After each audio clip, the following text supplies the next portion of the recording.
Olá, bem-vindo à 11ª temporada do PQU Podcast, o podcast para o psiquiatra em formação. Aqui é evidência com opinião. Eu sou Vinícius Guapo e é uma satisfação tê-lo como ouvinte.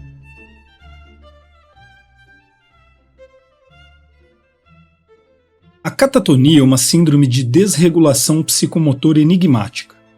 Conhecemos muito pouco sobre sua fisiopatologia e ela pode aparecer em uma diversidade de quadros clínicos, neurológicos, psiquiátricos e relacionados a condições médicas gerais.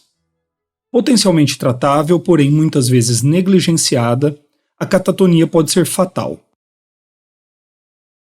O PQU Podcast é uma iniciativa independente do Luiz Alberto e minha, e que conta com a colaboração da Maria Clara Faleiros e do Tiago Apolinário.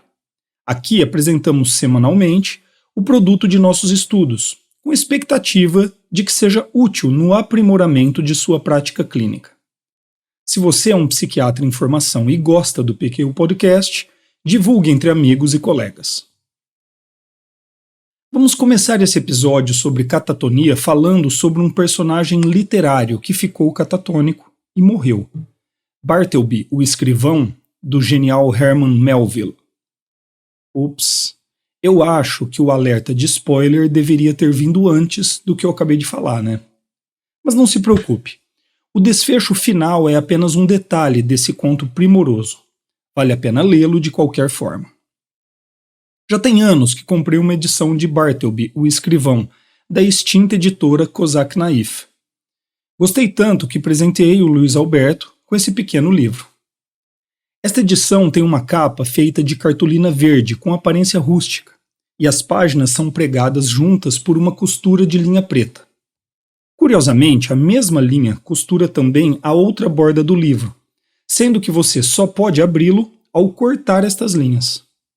Livro aberto, outra surpresa da Kozak Naif. As folhas só têm a história impressa em um de seus lados, o lado interno. Do lado externo, você vê apenas a estampa de um muro de concreto, sendo que para ler a história você precisa cortar folha por folha com uma régua que acompanha o livro, de forma a separar as páginas. Eu espero que tenha entendido minha explicação, mas você pode também procurar vídeos na internet que mostram o que eu acabei de descrever, ou melhor ainda, comprar a sua própria cópia e divertir-se. Seria errado reduzir a complexidade de Bartleby apenas à catatonia. Ela é, no conto, apenas o desfecho final de um personagem que carrega consigo uma importante crítica social ao trabalho massificado, aspectos esquizoides de personalidade, exemplos didáticos de comportamentos passivo-agressivo e muito mais. Minha passagem preferida é quando Bartleby passa a responder a qualquer solicitação de seu chefe ou colegas de trabalho com um monótono "acho melhor não".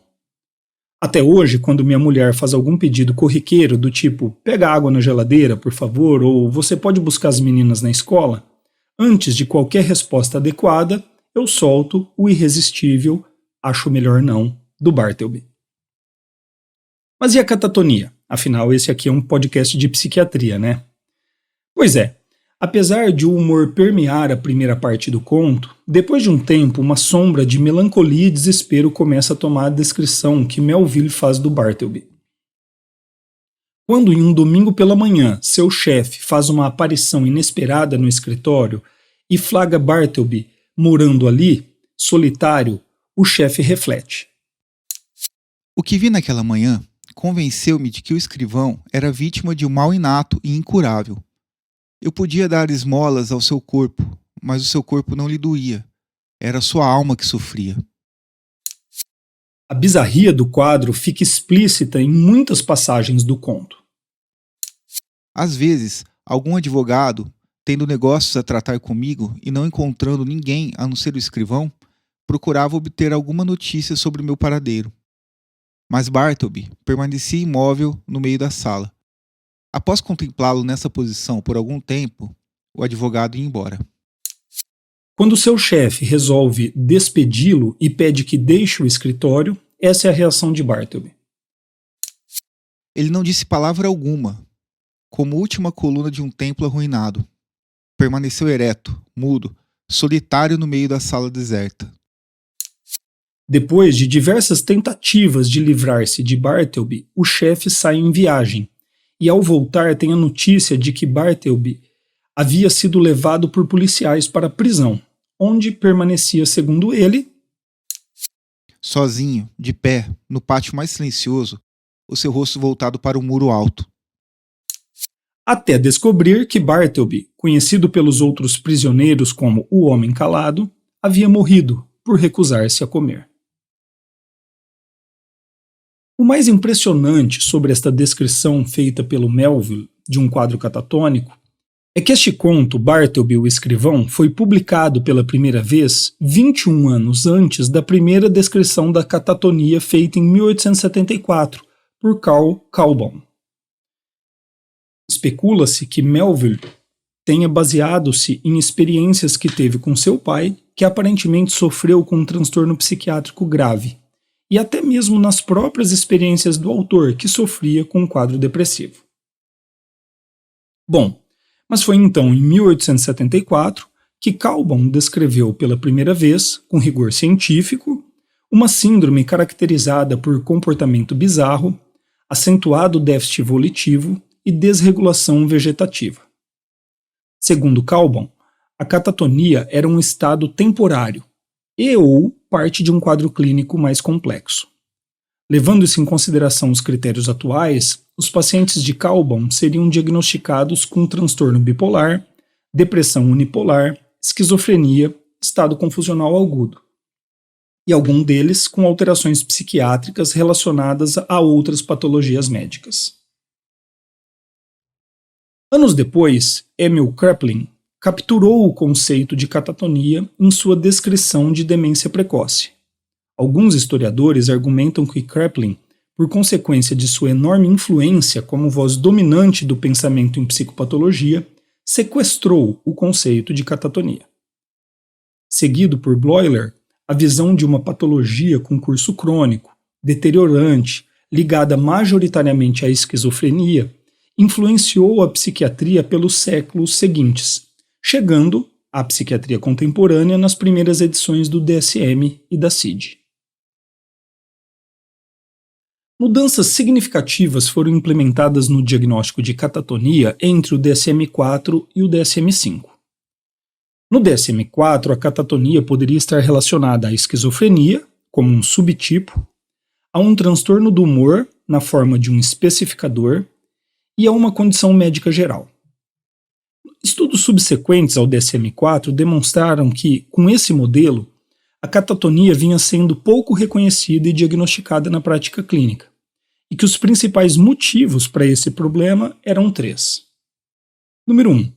Pacientes com outros transtornos psiquiátricos, além da esquizofrenia ou transtornos do humor, não eram identificados com catatonia, já que o manual diagnóstico não contemplava tal situação. Os estudos mostraram que a catatonia poderia acontecer em pacientes com transtorno esquizoafetivo, transtorno psicótico breve, esquizofreniforme, transtornos relacionados ao uso de substâncias, autismo e até mesmo transtorno obsessivo-compulsivo. Número 2. A catatonia pode ser em alguns pacientes a única manifestação sintomática nos estágios iniciais de uma doença, seja ela psiquiátrica ou não.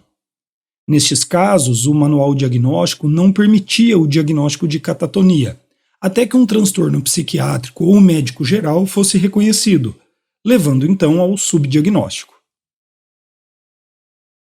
Número 3, por fim, na condição em que o manual priorizava o diagnóstico de catatonia como um subtipo de esquizofrenia, os estudos mostraram que também a catatonia era negligenciada. O principal motivo, em nossa opinião, era a ideia prevalente entre os psiquiatras de que a catatonia seria uma manifestação majoritariamente crônica e refratária ao tratamento, e apenas quadros com essas características eram então valorizados. O DSM-5 priorizou a utilidade clínica como principal guia para as decisões sobre a catatonia e chegou às seguintes diretrizes. O diagnóstico de catatonia secundário a outra causa médica e da catatonia como especificador de um transtorno de humor foi mantido. O subtipo catatônico de esquizofrenia, assim como todo modelo de classificação de esquizofrenia por subtipos, foi descartado. A catatonia passou a ser um especificador, assim como nos transtornos de humor na esquizofrenia. O mesmo ocorreu para 4 outros transtornos psicóticos: transtorno psicótico breve, transtorno esquizofreniforme, transtorno esquizoafetivo e transtorno psicótico secundário a outra causa médica. Todos eles agora podem incluir o especificador com catatonia. Por fim, uma categoria residual, catatonia sem outra especificação, permite o diagnóstico de catatonia em qualquer outra condição psiquiátrica, ou mesmo quando não há diagnóstico psiquiátrico ou médico geral definido.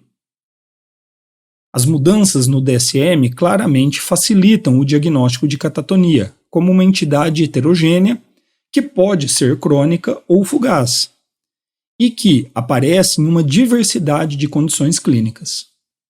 Podemos dizer que nos afastamos de Kraepelin e Bloiler e nos reaproximamos da descrição inicial de Kalbaum. Uma mudança sugerida por muitos especialistas durante a confecção do DSM-5 foi o estabelecimento da catatonia como uma classe diagnóstica independente. Apesar de entender os argumentos destes especialistas, eu concordo com a decisão do grupo que definiu o texto final do DSM-5. E eles apresentaram 4 motivos para não implementar tal mudança. O primeiro, via de regra, o diagnóstico da condição na qual a catatonia aparece é mais estável que a própria catatonia, que na maioria das vezes é fugaz. Segundo um critério hierárquico, portanto, a designação da catatonia como um especificador da condição primária é mais adequada. Número 2, tal mudança aumentaria um problema que já atinge a nosologia psiquiátrica, a ocorrência muito frequente de comorbidades. Número 3, apesar de reconhecidas as similaridades dos quadros catatônicos que acompanham diferentes condições clínicas, existem diferenças clínicas significativas entre elas, o que fala contra um diagnóstico independente. E 4, as mudanças implementadas já ofereceram soluções para os problemas que limitavam o diagnóstico da catatonia do DSM-4. A catatonia é uma síndrome distinta, clinicamente identificável, grave e debilitante, que pode levar até mesmo à morte, e que, quando correta e rapidamente reconhecida, pode ser tratada. É por esse motivo que todo psiquiatra em formação, assim como médicos de outras especialidades, precisam estar atentos a seus sintomas. O DSM define a catatonia como a ocorrência de 3 de 12 sintomas possíveis: mutismo, associado ou não à imobilidade, assim como estupor, descrito como marcada lentificação psicomotora, e irresponsividade ao ambiente, chegando à analgesia até. Estes são sintomas clássicos de catatonia. Catalepsia refere-se à manutenção de posturas às vezes bizarras por longos períodos de tempo.